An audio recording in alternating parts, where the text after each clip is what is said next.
para penyembah batu atau berhala dengan para penyembah roh yang hidup, Sang Pencipta yang adalah roh.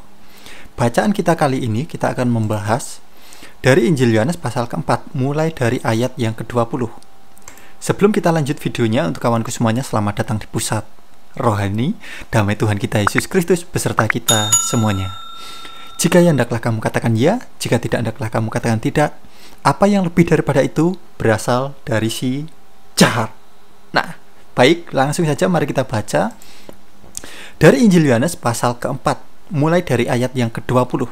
Di sini ketika Tuhan Yesus Kristus sedang berbicara dengan seorang perempuan, seorang wanita, apa katanya? Leluhur kami menyembah di gunung ini, tetapi kamu berkata bahwa di Yerusalem adalah tempat orang harus menyembah. Jadi ada orang-orang yang menyembah sesembahannya di lokasi tertentu. Nah, mungkin lokasi yang disembah atau mungkin berhala tersebut mungkin berada di gunung, atau mungkin berada di pantai, atau mungkin berada di mana yang lokasinya tempat dari si berhala tersebut, atau mungkin batu ya yang disembah. Nah, kemudian di ayat berikutnya apa kata Tuhan Yesus Kristus? Yesus berkata, "Hai wanita, percayalah kepadaku, akan segera tiba waktunya kamu menyembah Bapa, tidak di gunung ini, tidak pula di Yerusalem." Jadi orang menyembah Bapa atau menyembah Sang Pencipta ini bukan berlokasi di mana. Mungkin menyembah di gunung atau menyembah di lokasi tertentu dan harus menghadap ke lokasi berhala tersebut. Mungkin orang menyembah batu dan lokasinya di suatu tempat, mungkin di negara tertentu. Mungkin contoh batu ini berada di Yerusalem dan kita harus menyembahnya mungkin berada di gunung.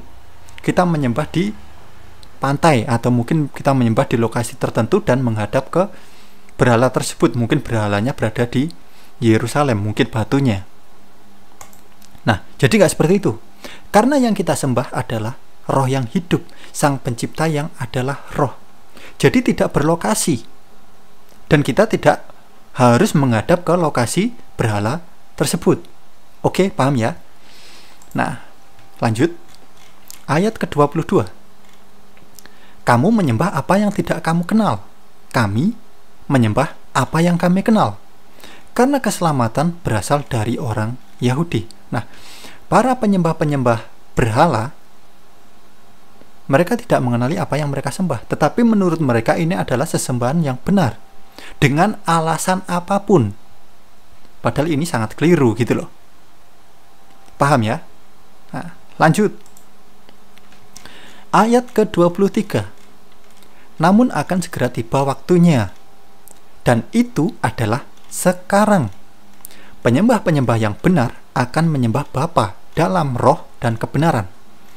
Karena Bapa mencari penyembah-penyembah yang demikian. Jadi kita menyembah Sang Pencipta, menyembah di dalam roh dan kebenaran. Dan kita bisa mengerti bahwa itu sesembahan yang benar karena kita diberikan rohnya yang namanya Roh Kudus. Karena ada kebenaran di situ. Jadi kita menyembahnya di dalam roh dan di dalam kebenaran itu gitu loh. Paham ya? Bagus sekali. Lanjut. Ayat ke-24. Elohim itu roh, Sang Pencipta itu roh.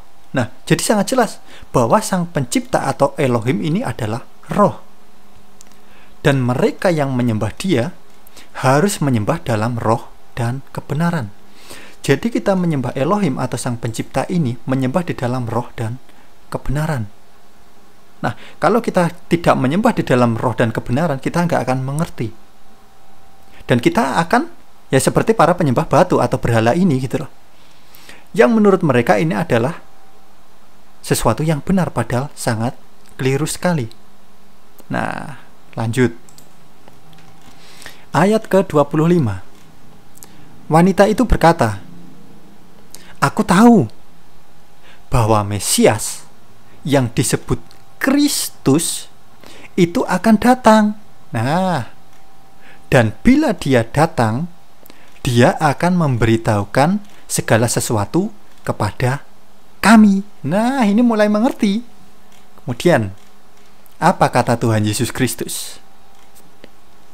Yesus berkata, "Akulah Dia yang sedang berbicara kepada kamu." Siapa yang sedang berbicara kepada kamu? Yaitu Sang Mesias, Sang Penyelamatmu. Akulah Dia.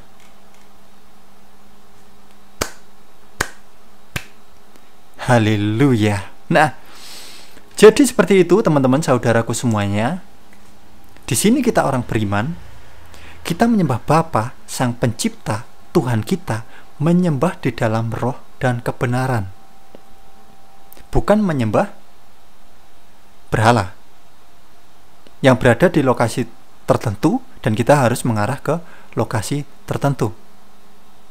Oke, ini karena ini sangat berbeda sekali gitu loh. Jadi sampai di sini teman-teman mengerti ya. Nah, baik kawan, cukup sekian dulu video kita kali ini. Semoga teman-teman saudaraku semuanya terberkati. Untuk teman-teman yang mungkin baru saja menonton video di channel YouTube Pusat Rohani, bisa dukung kami dengan cara tekan tombol subscribe-nya untuk mendukung channel ini agar terus berkembang dan mewartakan kerajaan Tuhan kita, Yesus Kristus. Baik kawan, terima kasih sudah menonton video di channel YouTube Pusat Rohani. Damai Tuhan kita Yesus Kristus beserta kita semuanya. Terpujilah Tuhan kita Yesus Kristus. Amin.